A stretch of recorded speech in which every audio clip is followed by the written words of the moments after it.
Welcome to the RadioU Podcast. I'm Hudson. And I'm Aly. Coming up, the one place you're definitely not supposed to poop at a concert. Also, I got engaged. All that and more on the way next.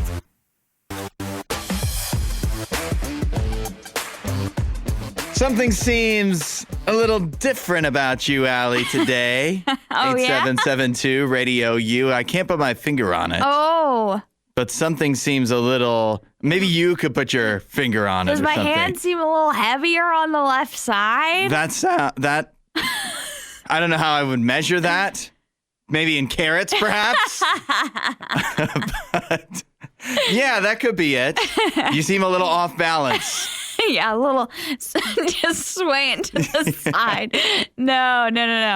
But I did get engaged. Yay, congratulations. Woo! I already knew about this. Yes, you did. And I wanted to ask you, Aly, did you actually know about this? Because we went out to lunch on Friday and everything, and you have been telling me a few things leading up to you guys going out this weekend.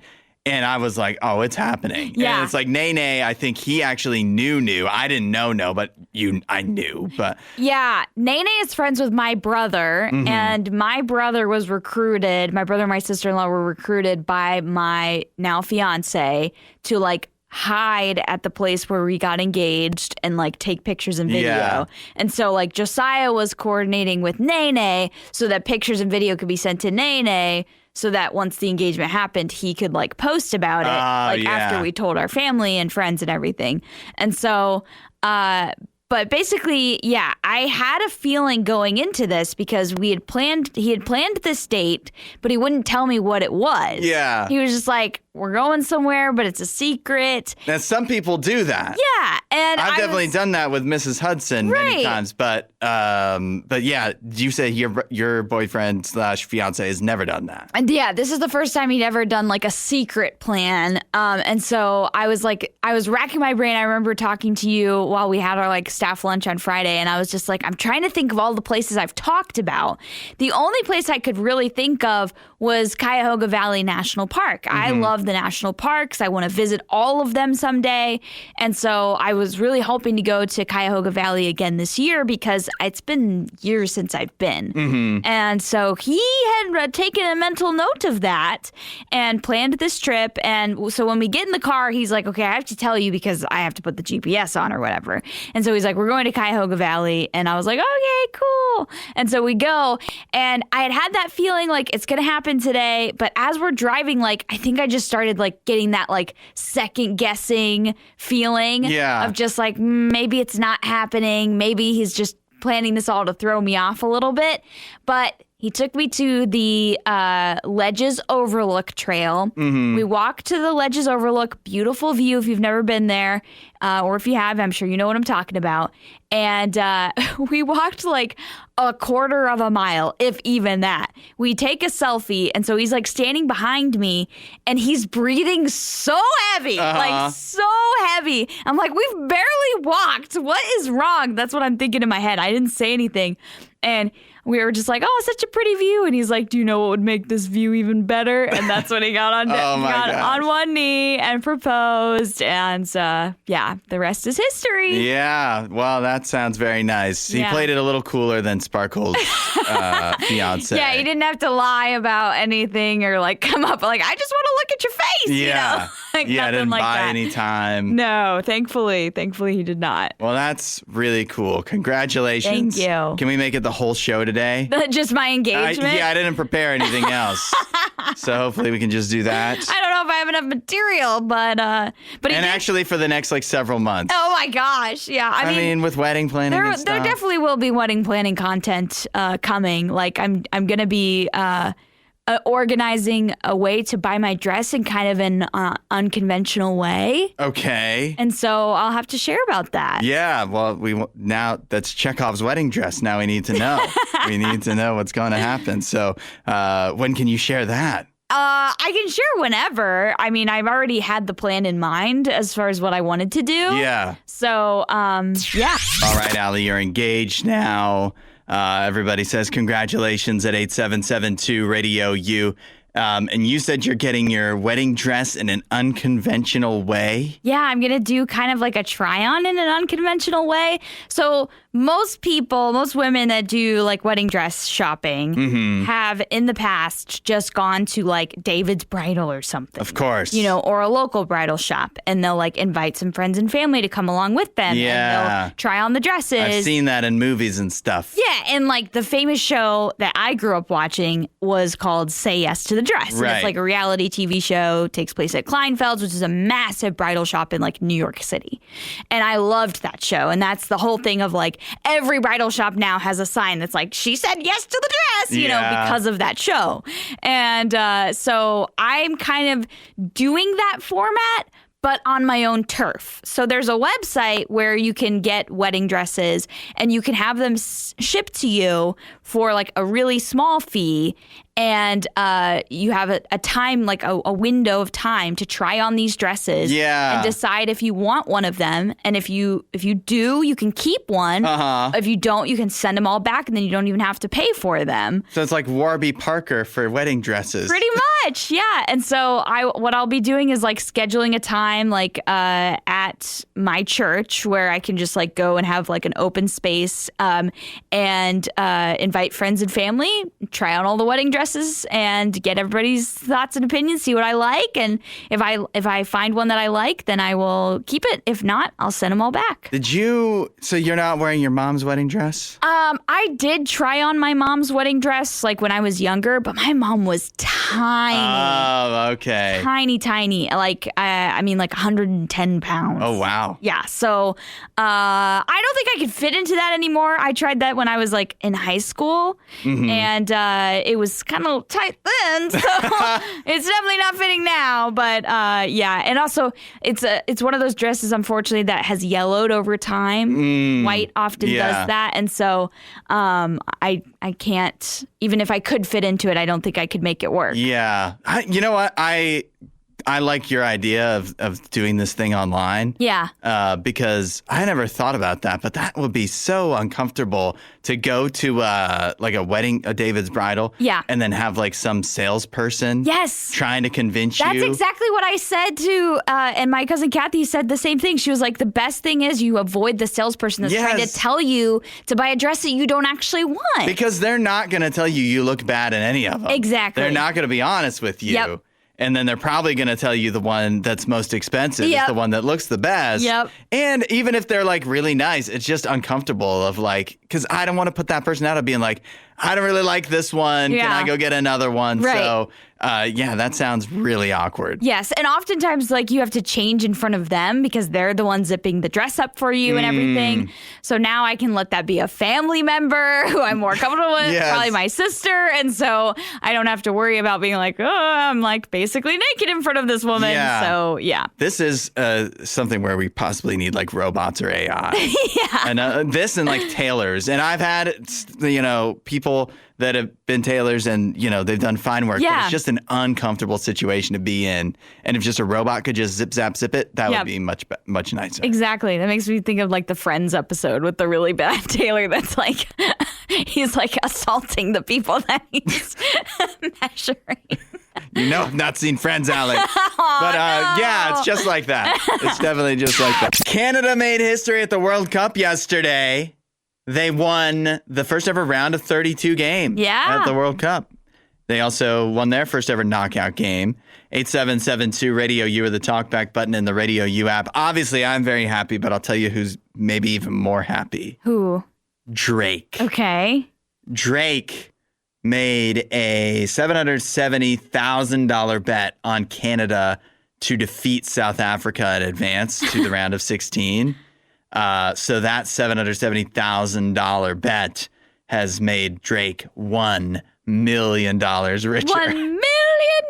Yeah. That's a profit of over $230,000. Yeah, nice job. Pretty nice, although not a lot of people have $700,000 lying around to just put on a bet. Yeah, and I think he did it through Stake. Oh, that's of course. His gambling site. So and it's probably not his money. Yeah, and it also so that it feels like, oh, this is an ad for Stake. Look, you it was so easy for Drake to become a millionaire, right? By betting on here, and it's like, yeah, but you have to have $770,000 in the first place, right? It's not like he went with like insane odds, like a bet that had insane odds and then won it.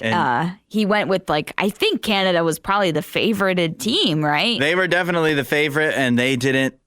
If you had bet on them in just regular time, because this is what I have to figure out about soccer. Like when you're betting on it now in the knockouts, there's you can bet on the team to advance, and that just counts anything, like whoever actually winds up going on to the next round. But you can bet on the 3-way thing of you could bet Canada, South Africa, or draw. Yeah. But then there's also extra time, which is different also. Okay. And that's what I don't understand. If you bet the draw in that, does that count the extra time or does it not? I have no idea. That's a good question. Yeah, because obviously a knockout game can't end in a draw. Right. So it eventually will have to go to extra time and then, penalty kicks if they don't solve it in extras. I guess what I don't know is if you had a draw, does that win after 90 minutes or do you have to wait until it goes to the overtime extra time period? Until penalty does it kicks. have to go to penalties? Oh, okay. Yeah. Yeah, you gotta. So we gotta find out. This is another soccer question I have. Why they were saying this because it was 0-0 until the 94th minute or something. Canada scored right at the very end. Right, yes. But they were saying for overtime, for extra time, it's no golden goal, which in every other sport is sudden death, right? Yes. Why don't they do? It's so hard to score in soccer. Why wouldn't they want sudden death overtime? That would be so much more exciting too. It would be very exciting because obviously after watching Olympic hockey, that was one of the most exciting features of it was the sudden death aspect, the anxiety that you feel going to overtime in hockey because it's sudden death is crazy. I don't know if I can handle that in the World Cup. I'm already anxious going into, especially as a USA fan, into this Bosnia game. Yeah. Especially because all of the U.S. fans are acting as if it's a guarantee we're going to win this game. Guys, have you seen U.S. men's soccer before? There is no guarantee. Yeah, we've looked okay in this World Cup so far, but it is not a guarantee that we're going to beat a European team in the knockouts. Talking about Canada, I feel like they definitely played better versus South Africa yesterday. Yeah. But they're... on an ordinary day, Canada is much better at soccer currently than South Africa is. Yeah, but it was still South Africa's pretty bad. 0-0 until the very end, and South Africa was literally in the second half. They would just give it to their goalie and let him stand there with it. I mean, the crowd was booing because they would just waste the time. They wanted to go to penalty kicks. They decided annoying. 45 minutes in. That's so annoying. But they were almost able to at least get it to extra time just by doing that. So, and then once you get to penalty kicks, it's all bets are off. So, possibly literally. That's another warning that Bosnia could do that against the United States. And this game could go to penalties, and then you probably still favor the U.S., but you just don't know. You just don't know. Anything could happen in penalty kicks. Yeah. So we're going to see them at some point. We are going to see it go to penalties because we got so many. It's 32 teams. We got so many opportunities for it to go to penalty kicks. Yeah, I think there's 3 games today. Probably 2 of them will go to penalty kicks. Yeah. If I had to guess. Brazil, Japan, that's going to be a good game. That's the first one today. It is. We got some... I think the expanded World Cup field has kind of paid off. Oh, I agree. Yeah. I'm having so much fun. If you grew up with siblings, and even if you didn't, you've probably heard this phrase before from your parents. Worry about yourself. Keep your hands to yourself. All of that type of jargon. Because you'd be like, actually, I'll be honest, I was the one doing this. But I'd be pestering my younger brother. Yeah. Pestering. That was a word I've not heard hardly ever since I was a child. Yeah, you're being a pest. Mom would be like, stop pestering your brother. Yeah. But because I would like know how to like do things that weren't actually wrong, but that would really annoy him. Yeah, like push his buttons. And then he'd get upset. Yep. And then Mom would be like to him, like, worry about yourself, you know? Yes. Like, and she'd be to me, stop pestering your brother. Right. But it's like, if you just didn't, the whole thing is if you didn't give him a reaction, if he didn't give me a reaction, then I probably would have stopped. Yeah, you probably would have stopped. But yeah, I just remember hearing that all the time from my parents. Like, you know, you're in the back seat and your siblings are bothering you and you're like, Mom, so-and-so won't stop touching me. And they won't keep crossing the line. He won't stop pestering me. Exactly. And your parents are just like, you stop doing that. You worry about yourself. You know, just saying all of the slang and all of the go-to buzzword phrases and stuff. But I kind of think, you know, we probably all assume that as we've gotten older, we have kind of grown into this nature of like only worrying about ourselves. And in some ways we have. But I also think we didn't really grow out of that at all. Maybe we've become more covert about how we, you know, still kind of worry more about what other people are doing than what we're doing. And maybe we've done it in a more subtle way and also in ways that are just more accepted. Oh, I'm venting.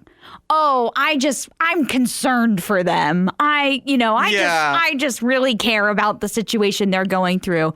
But I think actually, no, we all still really do care way too much about other people's business and what they're getting into and not very much about like the things that we're doing that are wrong. You know, we're more worried about pointing out somebody else's flaws than kind of recognizing them in ourselves. Yeah. Well, there's always a lot of you know, it's not conscious, but it's pushing. If you push other people down, it makes you look taller. Yes. If you can, you know, squeeze somebody else down because of something they did, then it makes you feel like you're actually doing okay. Right. Even though none of us are doing okay. You know, like we've all got our issues, stuff we need to work on, and pointing somebody else's flaw out doesn't make anything going on in your life any less real. Absolutely true. And so I think we need to grow up. You know, that's something our parents would tell us to do. Grow up and worry about yourself. We all still need to grow up because even as adults, we find ourselves falling into those same habits that we had as a kid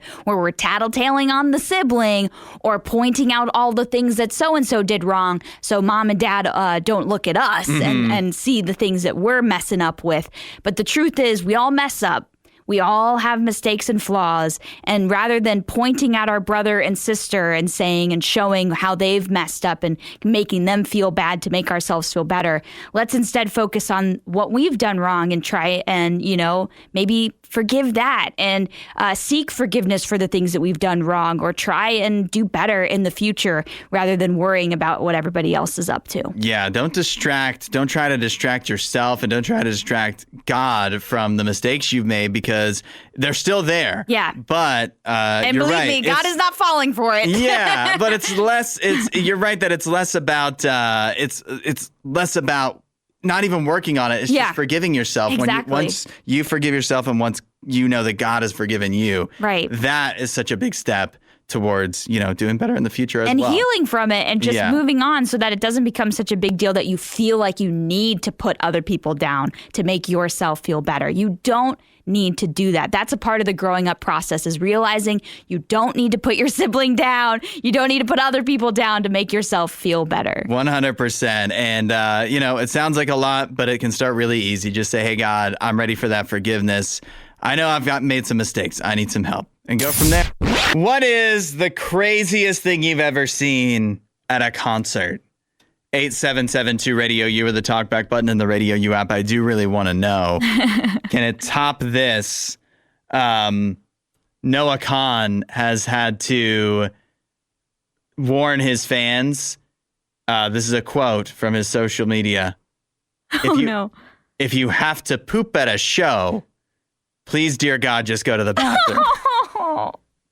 He said that I poop myself, you know, as much as any 29-year-old, but we can't be doing this in the crowd at the front of a concert, which is in response to numerous videos that have circulated that show what seemed to be the aftermath of somebody that dropped a deuce Oh, no. near the front of a Noah Kahan show. I feel bad for whoever has to clean that up. That's exactly what he said. Yep. He literally said, there's a venue worker out there with a 1,000-yard stare after dealing with that. Yes. Yep.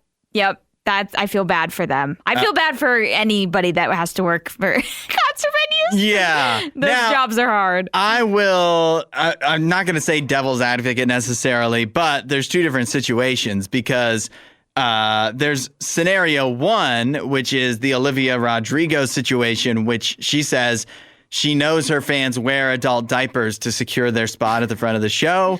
Because she can smell it. Oh, it's gross. So that's scenario one where this person just did not want to leave, or, to get out of their spot they had saved.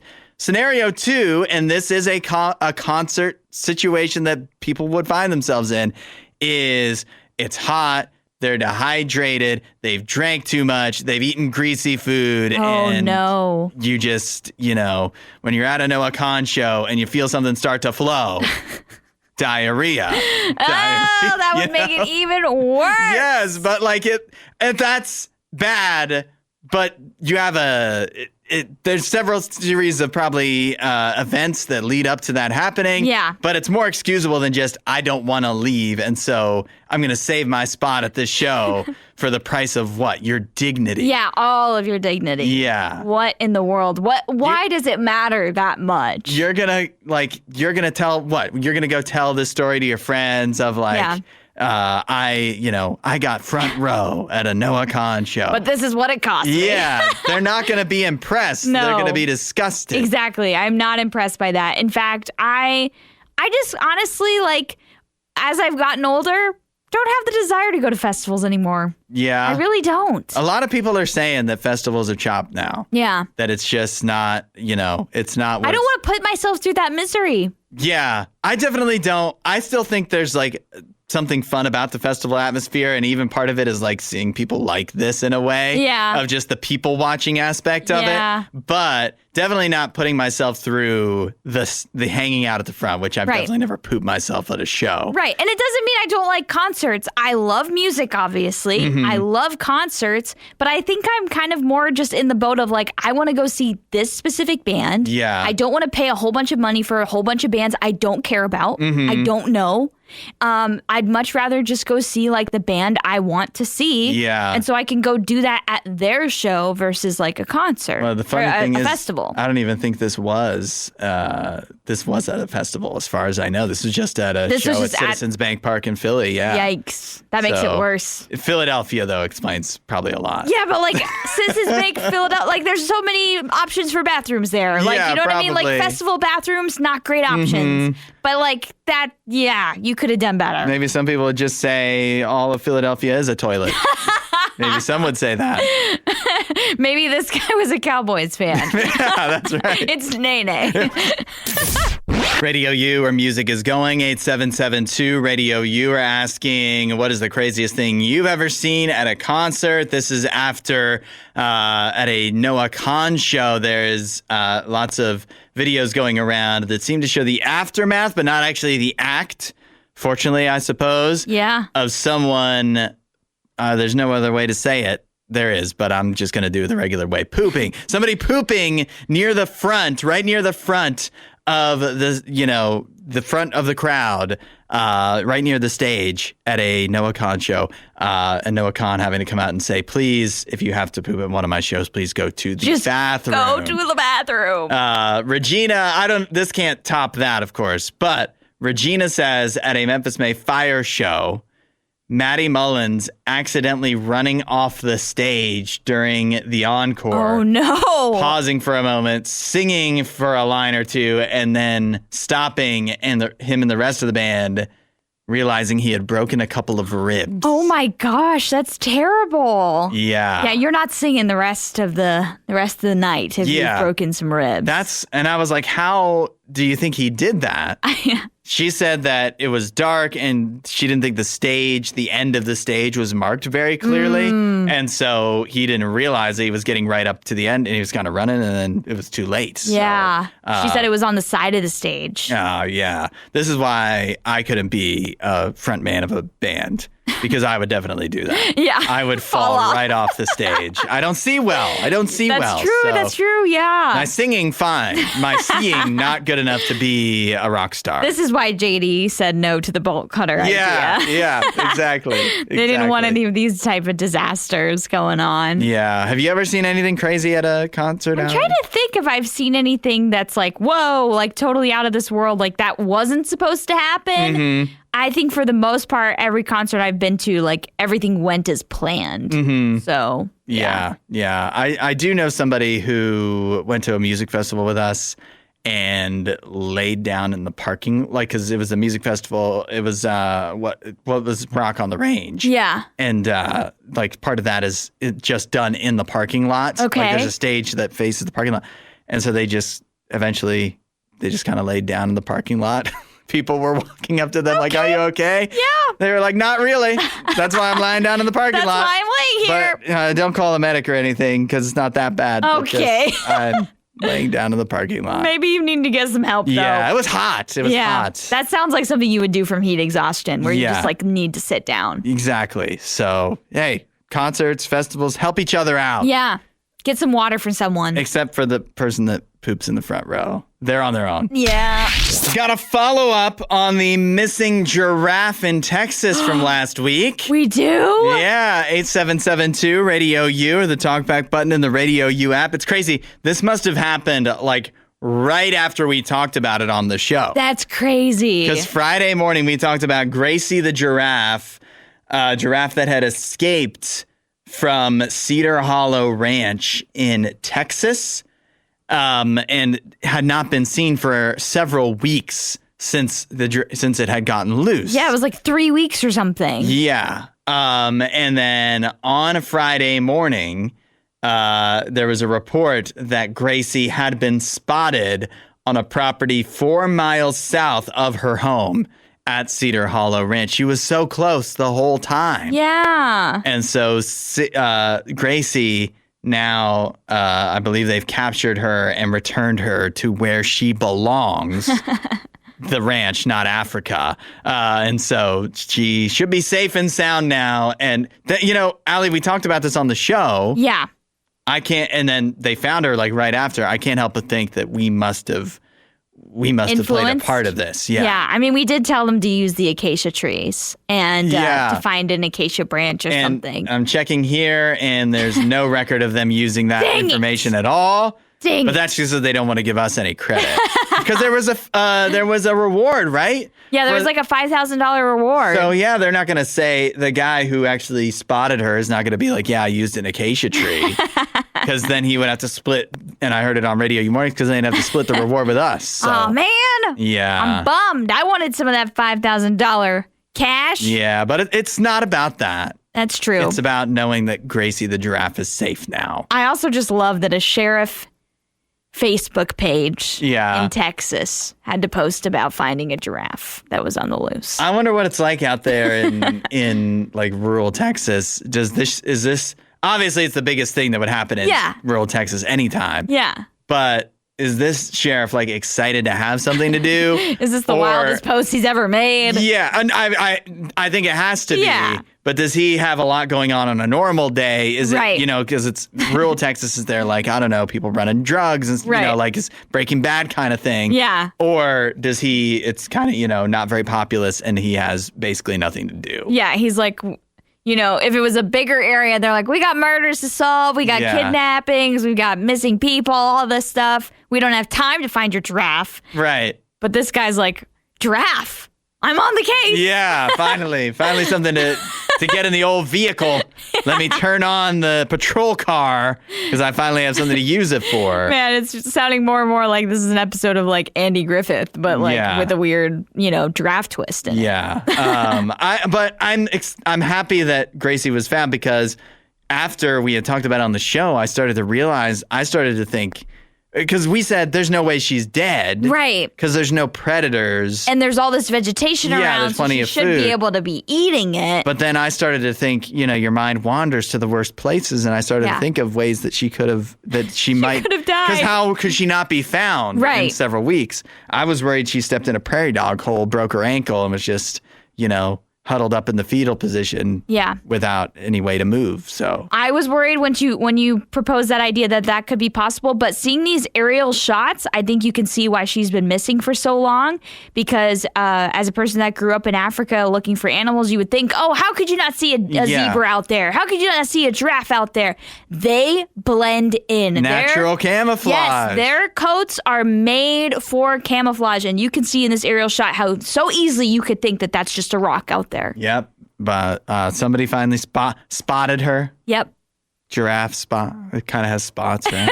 Yep. Spotted her spots. And so she's back where she belongs. It's time for our Monday tradition, the box office breakdown, looking at what made money and what didn't in theaters this weekend. We also want to hear from you. Have you seen any movies or TV shows lately? Send in your reviews to 8772 Radio U or with the talkback button in the Radio U app. Aly, Toy Story 5 did it again. Yeah. It's back at number 1, and it had a really good weekend, $70 million. That is a pretty impressive second weekend for Toy Story 5. Yeah, I mean, it's a drop-off, but that's because their first week was like $160 million. It was an insane amount of money the first weekend. It definitely was. So Toy Story 5 doing just fine. What's not doing just fine is Supergirl. Yeah, it's pretty much dead on arrival. Yeah, I can't believe it was this bad because it made $38 million in North America. Yeah. Which $38 million in a vacuum is not bad. But for a superhero movie, that's really tough. Yep. And then when you compare it, like $38 million, put that in context.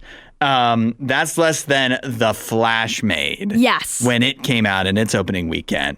That's less than The Green Lantern made. Oh my God. When it came out in 2011, which is considered a flop, and that's 2011 money. Yeah. And it still made more. It's barely more. Supergirl barely made more than Joker 2. Oof. That's not good Joker company. 2 is terrible. That is not good company that you want to be in. So. Honestly, I think even if Supergirl had like spectacular reviews, it still wouldn't have beaten Toy Story 5. Yeah. But the bad reviews did not help it. Yeah. No one is talking well about, like, no one's speaking that highly about this movie. Yeah, because Superman, it was just like Superman's bigger than Supergirl, of course. Yeah, sure. But there was a lot of talk about it. Because most people considered it good, but even if you didn't consider it good, it was like you have to see it. Yes, and make the judgment for yourself. Yeah, it was like, is this a good portrayal of Superman? But nobody has that much attachment to Supergirl. Yeah. To where it's like, oh, this is a bad movie, but I have to see it for myself to see. Honestly, if it's a bad movie. This is why I was confused. James Gunn was pursuing this because Supergirl hasn't worked as a film before. Like it just hasn't worked as a property in film. The comic books have even struggled to sell sometimes. A lot of comic book runs for her character, like they'll start and then they'll cancel it and they'll try again, and it just doesn't seem to work very well.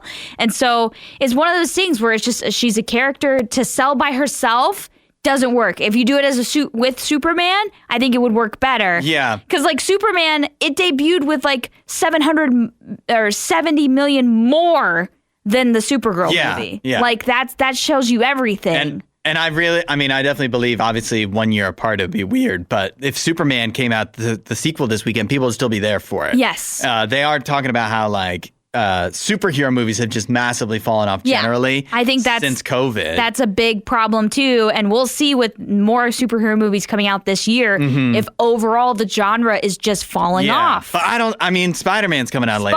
It's going to do great. Spider-Man can't fail, but what will be telling is the Doomsday movie, Avengers Doomsday, because if that doesn't perform as well as like other Avengers movies in the past, I think that's going to be pretty telling that just the genre has it had played out. It had a 20-year run, basically. Yeah. So we're just tired of it now. Supergirl was 38 million. Obsession was still at number 3. Crazy. Believe it or not, another $9.8 million. And the other new release was Best and Last, and that just missed being third place. So, all right. Let us know what you've seen lately at 8772 Radio U or with the talkback button in the Radio U app, especially if you've seen Supergirl. We'd love to hear your reviews. Aly, please tell me you've seen something lately. I mean, I had a really busy weekend, but I did watch something with my mom last night. Okay, thank goodness, because I don't have much.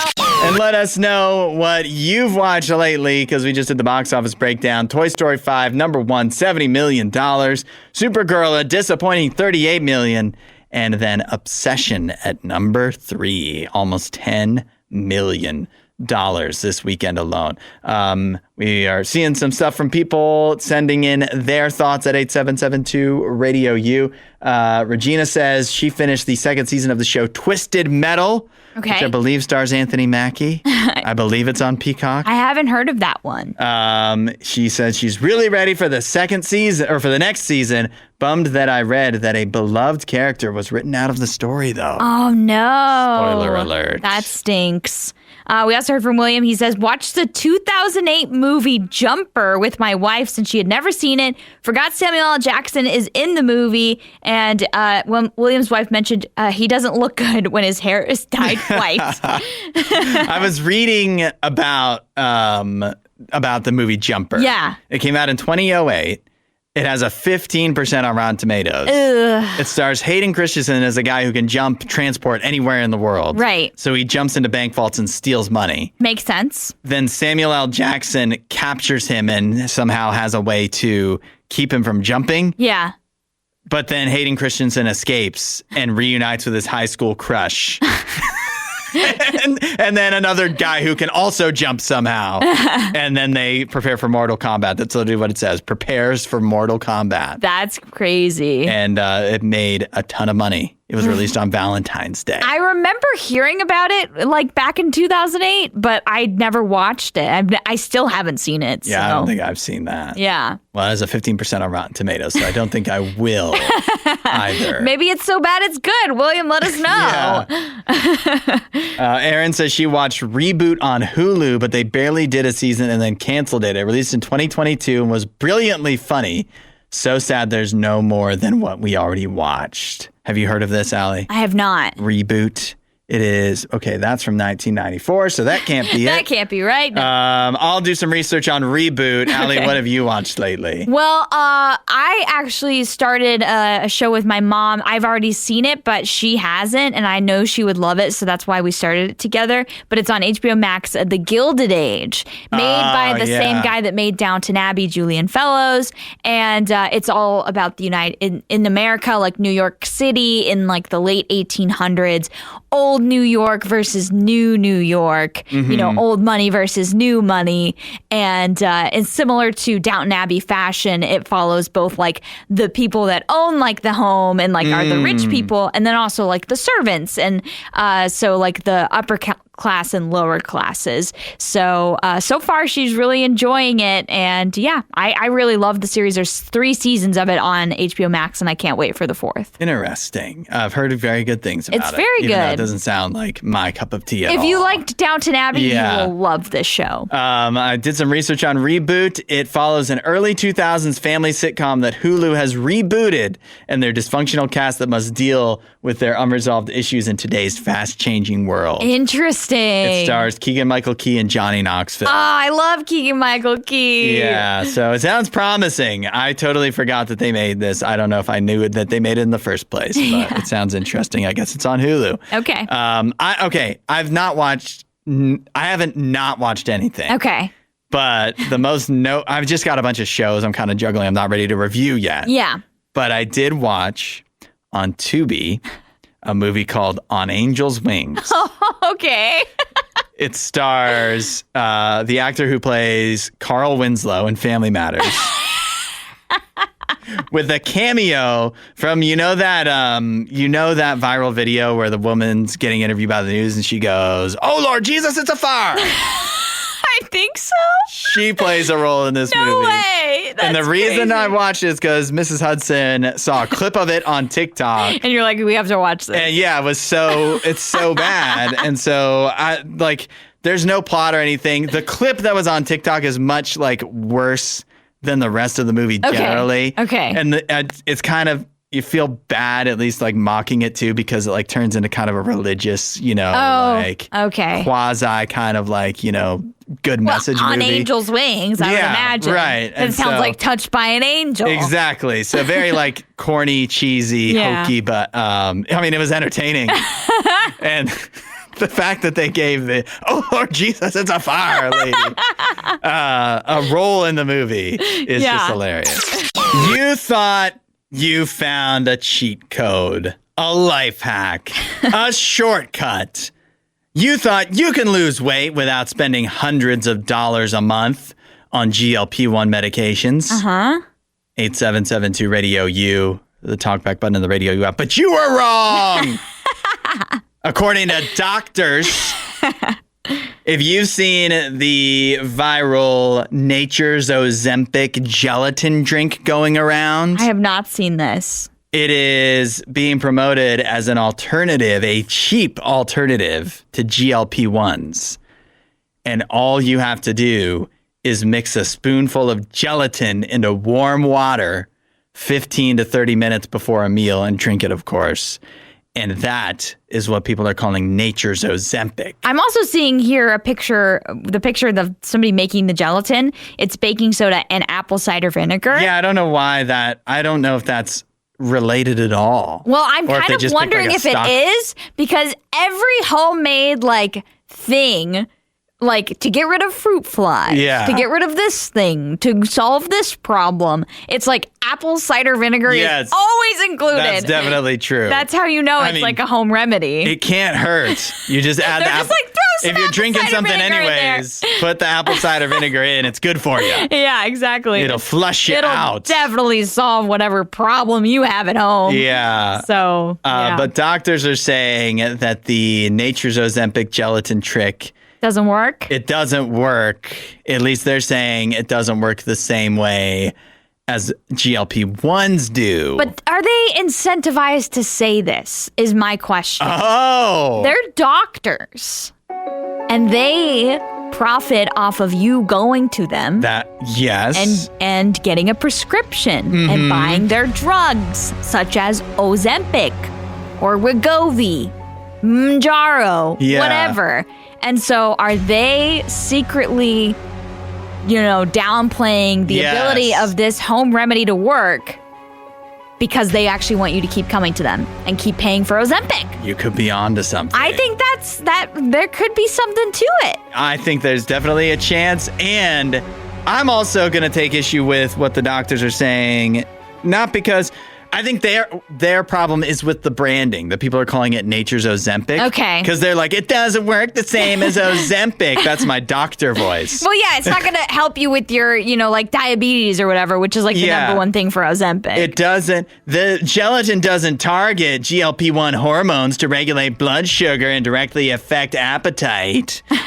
No, but the gelatin does expand in your stomach and makes you feel fuller. Therefore, you eat less at mealtime. Yeah. And so it has a similar effect. Yeah. Even if it's not literally doing what the Ozempic does. The exact same thing. What it is doing is, however it does it, seemingly safely. To me, I'm not seeing anything telling me that it's unsafe. Oh, yeah. I mean, we eat gelatin and Jell-O all the time. Yeah. There's nothing unsafe about that. So I'm not seeing a lot of things it just sounds like you're right. You're onto something, that they want you to take Ozempic. They want you coming back. I mean, they're incentivized. They have profit margins when it comes to this stuff. So not that I want to be going against the medical field all the time. Yeah. But it's unfortunately a reality that, they make some money off of these drugs. Well, and even a lot of times we do these stories of it's a viral trend and doctors are like, you shouldn't do that.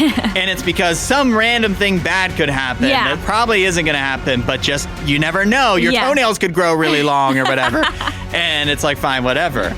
This, they don't even have that. They're just it doesn't work like Ozempic does. And I'm I don't care how it works. I don't care. Right. If it works, it works. Right. If it makes me not feel like I need to keep eating, then it's working. Exactly. And I need to feel that way. Yeah. I need to take this before I buy a bag of Cheetos. Yes. And it'll make the Cheetos last longer, too. So it's a win-win. It's got some good video here. I can send it to you. Text DOT to 8772 Radio U, or the talkback button in the Radio U app. It's Dot, the DoorDash delivery robot. Oh, I didn't know they had that. Yeah. Yeah, kind of, like the Waymo little... the little ones. Yep. What are those called? Are they called Waymos too? Yes, I see think them so. all over, like near where Ohio State's campus is. Yeah. They're all over the place. The perfect place for them. It's true. Dot may very well be delivering there at Ohio State as well, because Dot is the DoorDash delivery robot. Okay, so this is specific to DoorDash. Yes, and the video I have is of Dot being wheeled away after interrupting a police SWAT operation in Chandler, Arizona. No. Unfortunately, they don't have video, at least not that I have, of Dot actually like pulling up on the situation. But what they do have is Dot being escorted away by a DoorDash employee. That's crazy. Apparently, while Dot did kind of interrupt and get in an area that it wasn't supposed to, as police were, what's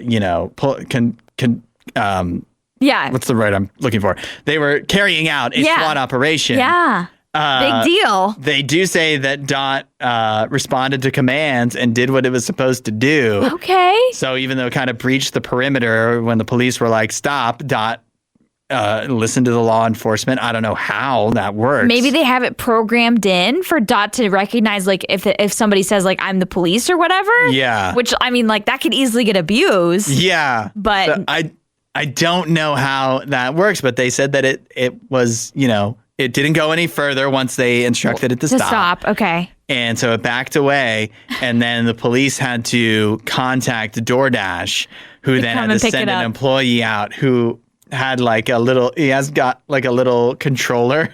Just a remote control, like it's an RC car, and he drives it onto the back of a big truck, and they wheel it away. What I want to know is if it had food inside. Yes, did that food eventually get to its owner? That's exactly what I was wondering. Did they get a refund? You have to get a refund because that food would be cold. Yeah, I mean that food that's done for. However long it took that employee to get there, it'd be done for. So, hopefully they got a refund. Like, sorry, your DoorDash delivery driver got stuck in a SWAT operation. Now I don't know how the dots work because I'm thinking if it was wheeling around somewhere, it must have had food in it. Otherwise, where was it going? Yeah. And I mean, it could be going back. Is it returning to somewhere, or is it like the Lime scooters or whatever, where it's just like you order your DoorDash, the robot goes and picks it up, takes it to you, and then it just, it just waits sits outside your house. Yeah.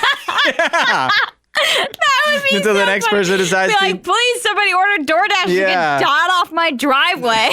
I'm sending DoorDash to my friend across town just so I can get Dot away from me. Go away. Yeah. My dog won't go outside. It's scared of the robot in my yard. It keeps barking out the window. Yeah. But I don't know. Yeah, or is there a home base? I mean, obviously there's a home base that this Dot had to go to, but is there just like a normal thing? I wonder if there's like a buildup of like an area where there's lots and lots of restaurants, and maybe that's where they congregate. Well, okay, I've seen in regards to Waymo taxis, and people have complained about this because the Waymo taxis in the middle of the night, they all go to the one parking lot in some areas. And then sometimes they just start like going off with their horns honking or whatever, talking to each other or something. And so, that probably makes more sense of what Dot would do. But actually, I'm just not sure. I don't know either. But either way, that must have been weird for the police officers. Yeah, be like, what is this robot doing? Maybe the guy who was getting swatted was like, nice food. Coming in clutch, Dot. GTA 6 fever has hit. Oh. And it's causing people to go crazy. 8772 Radio U or the talkback button in the Radio U app. Last week, pre-orders went live. We covered how there's no physical edition. But that doesn't stop people from paying extra money for some reason to buy pre-orders off of people on eBay. Okay. For GTA 6, where like the standard edition of GTA 6 to pre-order is $79.99. Yeah. But people are paying upwards of $120 for the exact same thing. For $120 when they could be paying about $80. So did they limit the pre-order? No, there's no scarce. There's no physical anything. There's nothing that they like. That's what I would think. Like it would allow as many people to pre-order as they want. Yeah, historically with games, 100%, there has been games that have come out where it's like there's literally not enough supply to meet demand. Yeah. Particularly, I feel like during COVID and stuff like that, you would have that happening.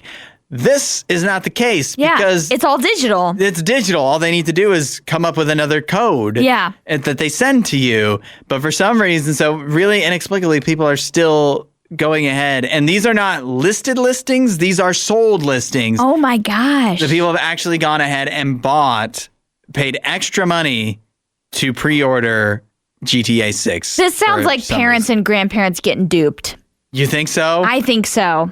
I think a regular gamer, they know they can get this on Steam or something. Mm-hmm. But this sounds like a parent that's gotten duped that thinks that they have to go through a service like eBay to get it. Maybe somebody that has an eBay alert set up. Yeah, and they're like, oh, GTA 6, I want to get it for my son for Christmas. Not even thinking. Yep. That could be it. I'm trying to think of any other explanation. Yeah, if you're... Maybe... What about people, is there any countries or locales where maybe you can't get? And eBay is a way around it? Yeah. Maybe. Yeah, could that be it? Where they don't sell it directly in that country or something. But if you go through a third party, you can work around it. But that could be. Will that actually work if it's still all digital? Will they let you could probably use a VPN, right? You're right. Yeah. What am I thinking? Yeah. So, those are the only things that we can think of. Other than that, it's just why are you paying more for this? You're paying, 50% more. Yeah, that doesn't make any sense. For what good reason? It's not like you're getting some kind of special limited thing. Yeah, you're not getting any special deal, any special thing that's coming with it. You're getting what everybody else is getting, but you're paying more for it. This is funny too. Somebody paid $138 for the standard edition. Which is, again, $79.99 to just do it the regular way. They paid $138.20 plus shipping. No! You don't need to pay shipping. That has to be a grandparent. It has to be. Why are they charging shipping? I know that there is a box. Right. But if you're not getting anything in the box anyways, why would you pay somebody extra to ship it to you? I feel okay, obviously there are professional sellers on eBay. Yeah. A lot of people professionally sell on eBay. But I'd be a little bit worried that these people aren't get what they think they're getting. Because it's a pre-order. Yeah. So, I think that's legitimate too, where you're having to wait for so long. Yeah, because this is a middleman that you don't need. And is that middleman for sure going to get the GTA pre-order? Or is wouldn't this all count on it. I wouldn't trust it. I wouldn't trust it. This could be a total scam. But Aly, they have 100% positive feedback. Yeah, sure. Yeah, that's I don't know. Who does eBay anymore? I haven't bought anything on eBay ever. Brad Bird, the director of RadioU. Also, didn't he do Incredibles as well? He did The Incredibles. He's got a new movie coming out he directed on Netflix. It's called Ray Gun. Don't know much about it. As in the dancer from Australia, the break dancer? No, Devin, I forgot about her completely, but that was her name, wasn't it? No, different Ray Gun. How funny would it be if it was about her? Somebody's made a movie about her, but it's probably just on Tubi. Yeah. Brad Bird's not It's involved. a Lifetime film. Brad Bird, I guess in promotion for his upcoming movie, did an interview where he just said with Collider that he will not make a sequel to Ratatouille. Okay. His quote is, "The story's been told." Okay, I love it. He said they've said all they need to say about Ratatouille, and so he's not coming back to it. We need more Brad Birds in this world because that's 100% what I would love to hear more from Hollywood. The story's been told. We don't need to add to it. We don't need to return to that. We don't need to make it a universe. None of this stuff. Not everything needs a sequel. Even if it's successful, not everything needs a sequel. Not every movie that has some success needs to be turned into an expensive TV show. Yeah.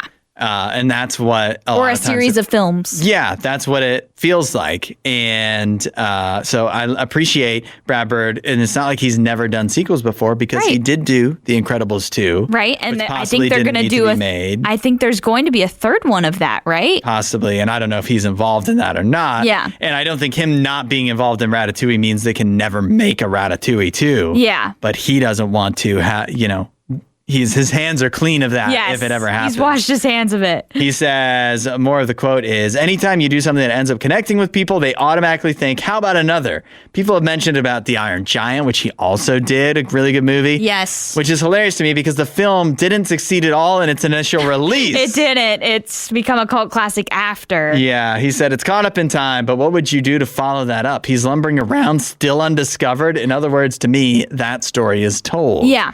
So yeah, a lot of times with movies, we'd be better off. Yes. If it was just beginning, middle, end of a movie, and you went into it, like, not you as an audience, but as the creators, knowing that it's beginning, middle, end, and then that's it. Yes. But now they're making movies in many cases like it's a TV show, which it's beginning, middle, and there's not. Yeah. They do not actually end it. Leave it ambiguous, which, like, I love ambiguity. I love movies and books that end in an ambiguous way. Think of No Country for Old Men. Ends very, with an ambiguous way. But it's still an ending. It still works. You don't need a sequel for it. You don't need to know what Javier Bardem's character is going to do next. But what I like about what Brad Bird is saying is, I think what he's pointing to is that it actually limits creativity to force writers and force creators into thinking this way, where they have to, like, think of a way to continue the series, or you might think that that's actually making them more creative. It's not. It's limiting their creativity because you're limiting them to tell one story over and over and over again, rather than, like, going off on all of these awesome ideas that you could have. And yet again, it's making it like TV, which TV is fine. There's some, obviously there's a lot of shows that are very good, but TV is one thing. It's continuing on. Right. Movies need to be self-contained sometimes. Yes. And think of all the complaints we've had of shows that don't know how to end. Yeah. Because the creativity is also limited there. Yeah. So always leave them wanting more is another good. You might miss out on a few sequels that you wish they would make, but at least they never make a sequel that ruins your childhood. Exactly. Maybe we could learn a thing or two from that. One of the most anticipated fights of the year is being postponed. Oh. 8772 Radio U, or the talkback button in the Radio U app. Doesn't say much for fights. That one of the most anticipated fights of the year is Floyd Mayweather versus Manny Pacquiao. Yeah. In 2026. But unfortunately, it is not going to be taking place on September 19th as initially planned. Okay. The CEO of Manny Pacquiao Promotions confirmed to the Ring that the event is being pushed back indefinitely while both sides work through a web of contractual disputes. Part of that is in relation to Floyd Mayweather, who has gotten himself into quite a bit of trouble. As in legal trouble? Or? Legal trouble. He is facing a couple of felony charges. Stemming from an event. I don't know if the whole thing actually took place last week, but the story came up last week. Okay. That he was using bad checks, or the allegations, to try to buy, like, watches and stuff. Oh, no. And, I mean, his name is Floyd Money Mayweather. Yeah, like, bro, what are you doing? Yeah. So he is facing some felony charges due to that. And I guess there's other stuff going on as well. So this is getting pretty ridiculous. Yikes. Maybe he needs that fight because he needs the money. That's what I'm thinking. Which is crazy because it's like, how have you not made you have made an insane amount of money. What did you do with it? This is from last week. Floyd Mayweather Jr. is facing 2 felony charges in Las Vegas, alleging that he used a bad check to purchase a watch worth over $200,000. But this event actually goes back to took place on December 31st of 2024. Okay, so it's a few years ago. Yeah, years ago. He wrote this check allegedly from a Wells Fargo account on December 31st, 2024. He didn't have sufficient funds to cover the purchase, so he's facing charges of theft and drawing or passing a check with intent to defraud. I guess the alleging is that back in when he tried to buy this watch, he knew he didn't have the money, but he took the watch anyways with this check and thinking once they realize that it won't clear, I'll be gone. I'm Floyd Mayweather. Here. What are they going to do? Chase me down and I'll already have the watch. And then I'll just beat them up. I'll just punch them if they come get me. So, wild choice. Yeah. Wild it's decision. Coming back to bite him. It is crazy all the money that he's made fighting that a $200,000 check even wouldn't be able to cover it. It would bounce, or that he would attempt this with all the money that he's made. Yeah. You know, like why would you even do this? And for a watch. Yeah. You don't need a watch. Yeah, bro. Nobody needs a watch. We What have are you phones.